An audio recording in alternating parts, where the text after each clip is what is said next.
Nobody noticed the car at first. That was the terrifying part. In the middle of one of the most guarded streets in London, on a morning when the sun was low and the air smelled of autumn, something had already gone wrong, and no one knew it yet. It was a Tuesday.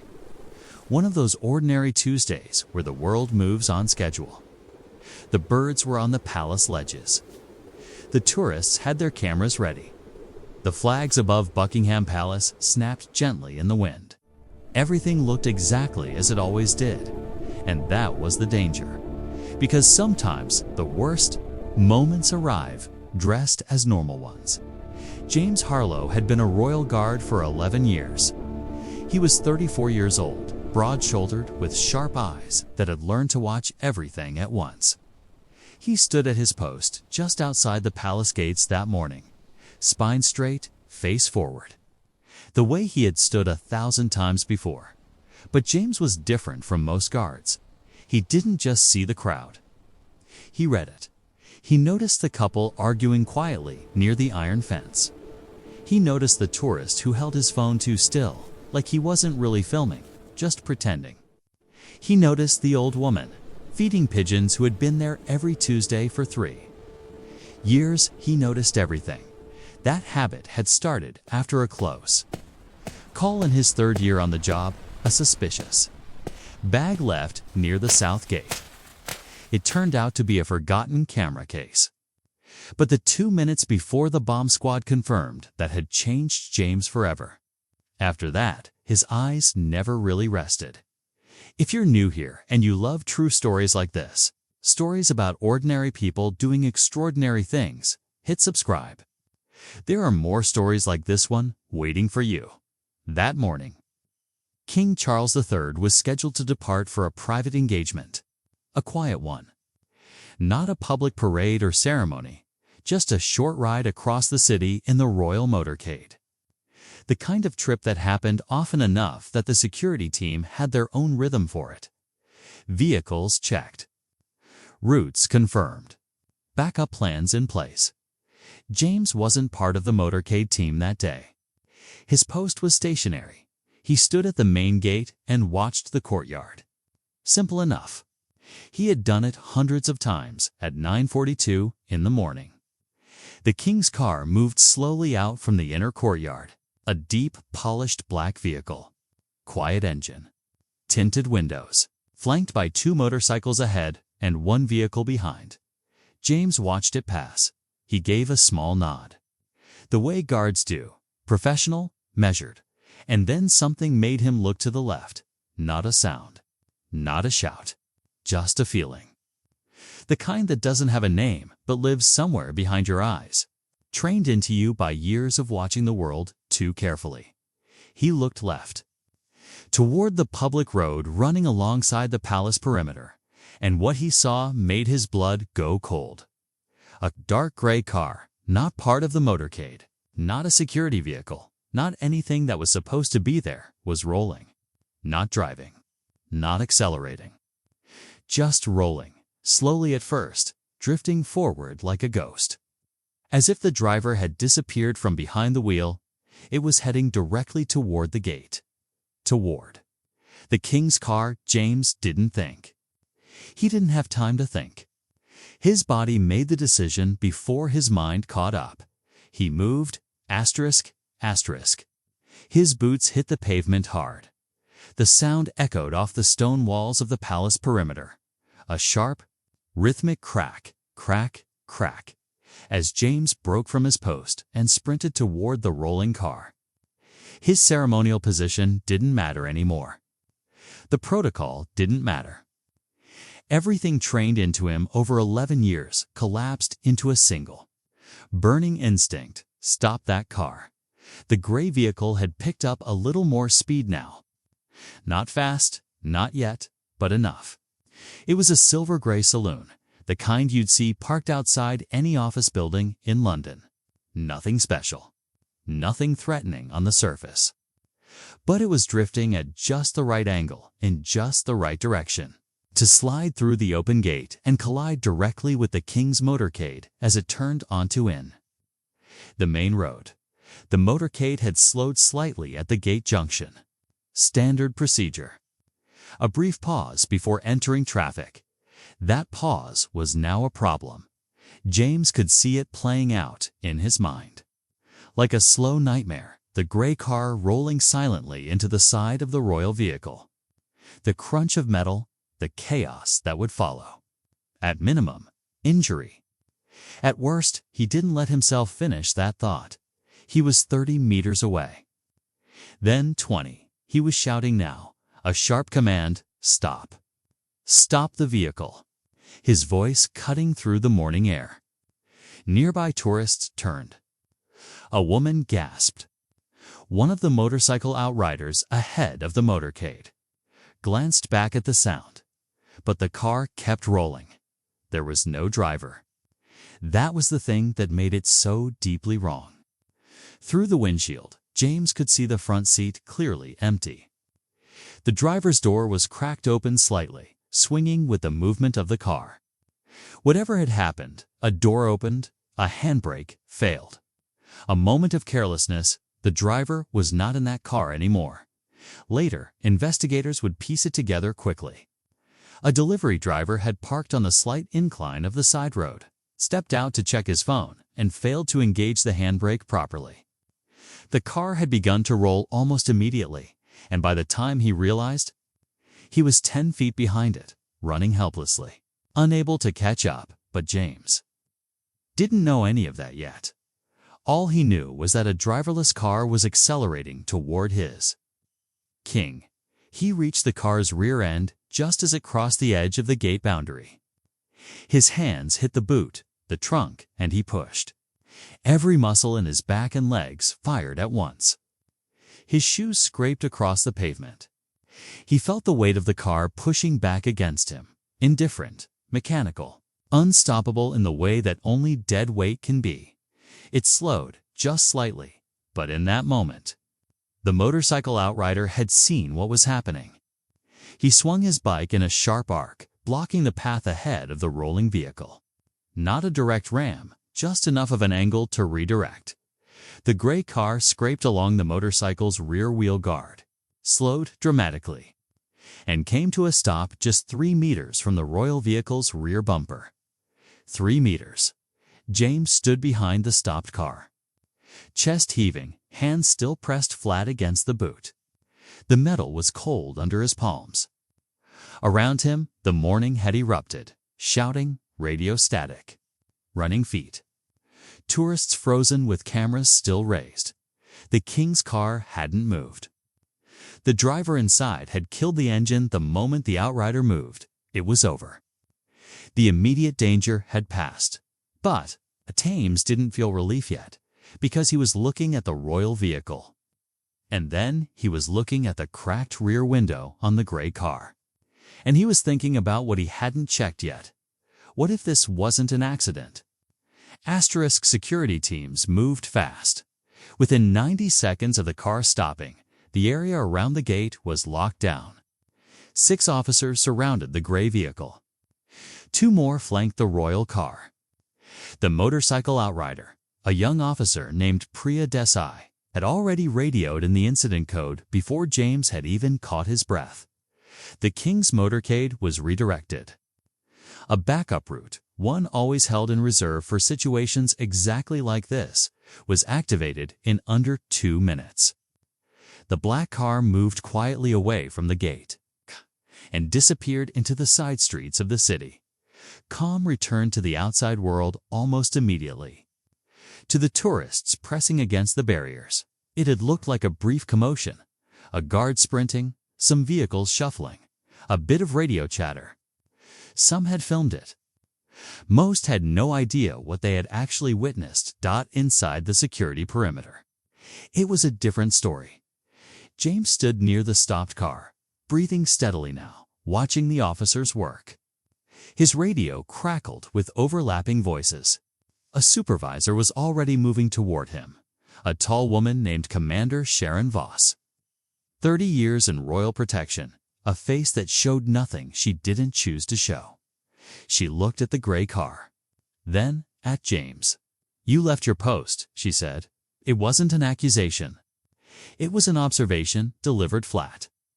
The way a doctor states a diagnosis before deciding if it's a problem. "I did," James said. She looked at the distance between where the car had stopped and where the royal vehicle had been. Then she looked at the gate, the angle, the trajectory. She was running the same calculations James had run in his head in that split second before he moved. She gave a single nod and walked past him toward the gray car. The delivery driver had been found 30 meters up the road. He was 22 years old, shaking badly, his face the color of old paper. He kept saying the same thing in broken sentences, that he'd just stepped out for a second, that he always set the handbrake, that he didn't understand how this had happened. The officers listened, took his details, checked the car. The handbrake mechanism was examined carefully. It had engaged, but only partially. The car had been parked on a slope just steep enough to overwhelm the partial hold. A maintenance issue, possibly. A simple, stupid, terrifyingly normal mechanical failure. No device. No explosive. No hidden threat. Just a car that rolled. The investigation confirmed it within the hour. Accident, no criminal intent. No coordinated plan. The young driver was let go, with a formal caution and a warning that would probably keep him checking his handbrake 10 times a day for the rest of his life. James received the news and felt something unwound in his chest, but not completely. He kept returning to one thing. The window of time between the car beginning to roll and it reaching the gate had been roughly 14 seconds. 14 seconds from the moment it started moving to the moment it would have reached the royal vehicle if nothing had stopped it. He had crossed 30 meters in just over 6 of those seconds. It had been close. Too close.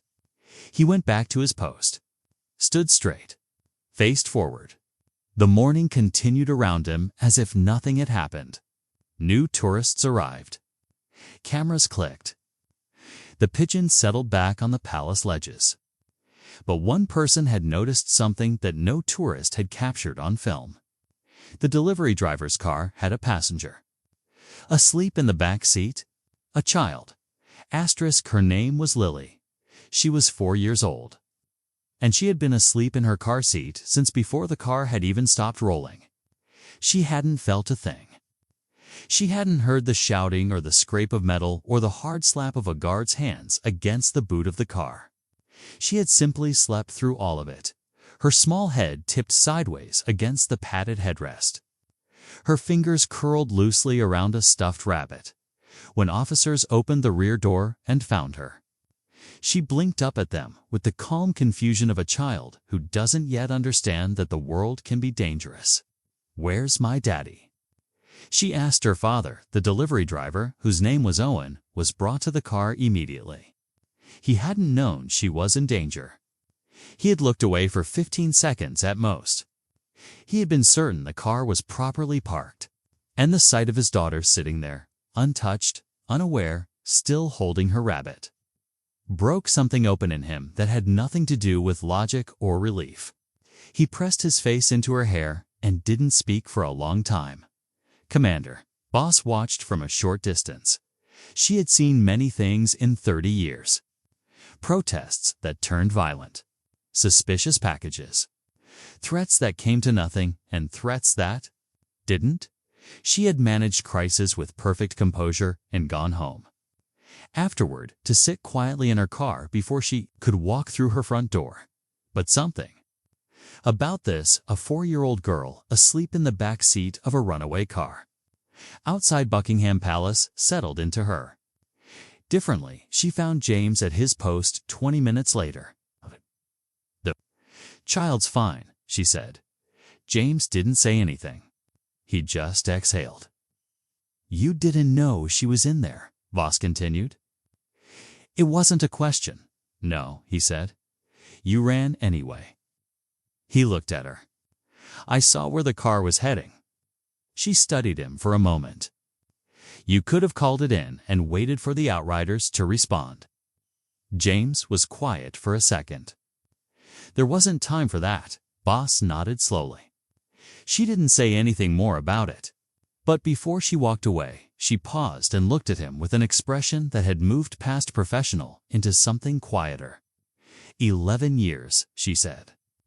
I've seen guards miss things standing right in front of them. You caught a rolling car from 30 meters while standing still. Then she was gone. James stood at his post. The afternoon was coming in now, the lights shifting. London moved around the palace the way it always did. Buses, black cabs, tourists, the low hum of a city that never fully stopped. The incident wasn't in the news yet. By evening, a brief statement would be released. A vehicle incident near the palace was resolved quickly. No injuries reported, and most people would scroll past it, but Owen would carry it with him. That night, after putting Lily to bed and watching her sleep for much longer than usual, he would sit at his kitchen table and think about 14 seconds. About what 14 seconds meant. About a stranger who had run toward a rolling car without knowing a child was inside it. Without knowing anything except that something was wrong. He didn't know the guard's name. He would spend 3 weeks trying to find out. And, when he finally did, through a letter sent to the palace, what he wrote inside, it wasn't a "Thank you for protecting the king." It was a "Thank you for protecting his daughter." That letter would reach James on a gray Thursday morning, folded inside a plain white envelope. He would read it once at his post, fold it carefully, and put it inside his coat pocket. He would carry it there for months. But by the time that letter arrived, James Harlowe's name had already reached someone else, someone much higher up. Asterisk, the call came on a Friday. James was off duty, at home in his flat in South London. Small place, tidy, a bookshelf along one wall, a window that looked onto a narrow street. He was making tea when his phone rang, an internal palace number he recognized, but rarely received. He listened, he set the kettle down. He was being asked to come to the palace the following Monday. Not for a debrief. Not for a review. He had already done both of those things in the days after the incident. This was something else. The person on the phone paused before they said it, as if even they needed a moment. His Majesty has requested to meet you personally. James sat down. He had stood outside the palace for 11 years. He had seen the king pass through those gates hundreds of times. He had given the professional nod, maintained the position, done everything that was asked of him with precision and quiet dedication. He had never once expected anything in return. That wasn't why he did it, but now the king wanted to meet him. He didn't tell many people. His mother, when he called her that evening, she had gone silent on the phone for a moment before saying, in a voice he hadn't heard since he was a boy, "Your father would have been so proud." James thanked her and changed the subject quickly. Because he didn't trust his voice to stay steady, he told his closest colleague at the palace, a guard named Marcus who had worked alongside him for 7 years. Marcus had stared at him for a long moment, then punched him once lightly on the shoulder and said, "Don't mess up the handshake." It was exactly the right thing to say. Monday came. James was shown inside through a staff entrance, not the tourist route, not the ceremonial path. A quieter way, through clean corridors with deep carpets and the faint smell of old wood and cut flowers. A small group of aides moved quietly through the halls. No ceremony. No audience. He was brought to a private sitting room. It was not the grand kind of room that people imagine when they think of royal palaces. It was smaller than that, warmer. There was natural light coming through tall windows. A few framed photographs on a side table. 2 chairs arranged near a fireplace that wasn't lit. It felt, unexpectedly, like a room where someone actually lived. He waited for 3 minutes. Then King Charles III walked in. He moved without fanfare, just a man in his 70s, dressed plainly, with the kind of face that had been photographed 10,000 times and still managed to look more human in person than in any image. He walked directly to James, extended his hand, and looked at him with complete attention. The king shook his hand firmly. "I wanted to meet you," he said. "I'm told you moved before anyone else had processed what was happening." James didn't know what to say to that, so he said the truest thing he could. "I saw the angle of the car, sir." There wasn't much time. The king looked at him steadily. "There was a child in that car, sir. I found out afterward." There was a pause. Not an awkward one, a considered one. The kind that means something is being weighed carefully. "I've read the full account," the king said. "You left your post. You ran toward something that could have been far more dangerous than it was. You did it in less than a second." He paused again. "That kind of instinct can't be trained into a person. It's either there or it isn't." James stood straight. He could feel the letter in his coat pocket, Owen's letter, the one he still carried. He thought of Lily asleep in the back seat. He thought of the 14 seconds. "I just did what seemed right, sir," he said. The king nodded, as if that answer was exactly what he expected and exactly what he respected. What happened next, James had not been prepared for. The king asked him to sit down, not to stand at attention, not to remain in position. To sit in one of the two chairs near the unlit fireplace like a guest, like a person who had earned a few minutes of rest. James sat. They talked for nearly 20 minutes. Not about protocol or procedure or the formal details of what had happened. The king asked him about his work, about what it was actually like to stand at that gate day after day in all weathers, watching a world that mostly walked past without seeing him. James answered honestly. He said it was quieter than people assumed. He said the days were long, but that he had come to find a kind of peace in the rhythm of it, in being a fixed point in a moving world. The king listened in the way that people who have held great responsibility for a long time learn to listen without interruption, without steering, with the full weight of their attention at one point. The king asked if James had a family of his own. James said no. He said the job had a way of making that difficult, and that he had made his peace with it, mostly. He said mostly without thinking, and then felt suddenly self-conscious, but the king simply nodded, as if he understood exactly what mostly meant before James left. The king stood and shook his hand a second time. Then he said something that James would turn over in his mind for years. "Most people in your position would have waited for someone else to move. That's not a criticism, it's simply human. We wait, we calculate, we look for permission." He paused. "You didn't wait. And because you didn't, my staff is safe. A young father still has his daughter, and you're sitting in this room." He held James's gaze. "Don't forget what that kind of action costs. And don't forget what it's worth."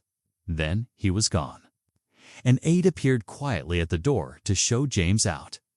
James walked back through the carpeted corridors, through the staff entrance, and out into the gray London morning. He stood on the pavement outside and breathed the cold air for a moment. He thought about what the king had said, about waiting for permission, about the gap between seeing something and doing something, about how thin that gap really was and how much could fit inside it. A child, a life, a moment that nobody planned for and everybody would remember. He reached into his coat and felt the letter. Owen's letter. Still folded, still creased in the same places. He had read it perhaps a dozen times by now, and he knew the last line by heart, a line that Owen had clearly rewritten several times before he settled on it, because it had that quality of a sentence that someone worked hard to keep simple. "My daughter is 4 years old. She doesn't know your name, but she's still here, and you're the reason." James put the letter back. He walked to his car. He drove home. He made tea and sat by his window and watched the narrow street outside go. about its ordinary business, a neighbor walking a dog. A delivery van, 2 children running ahead of their mother.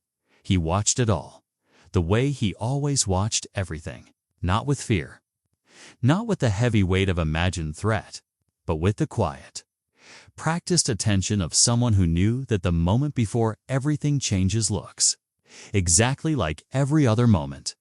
You can't predict when the car begins to roll. You can't schedule the 14 seconds. You can't plan for the thing that arrives disguised as a normal Tuesday morning. All you can do is pay attention. All you can do is be ready.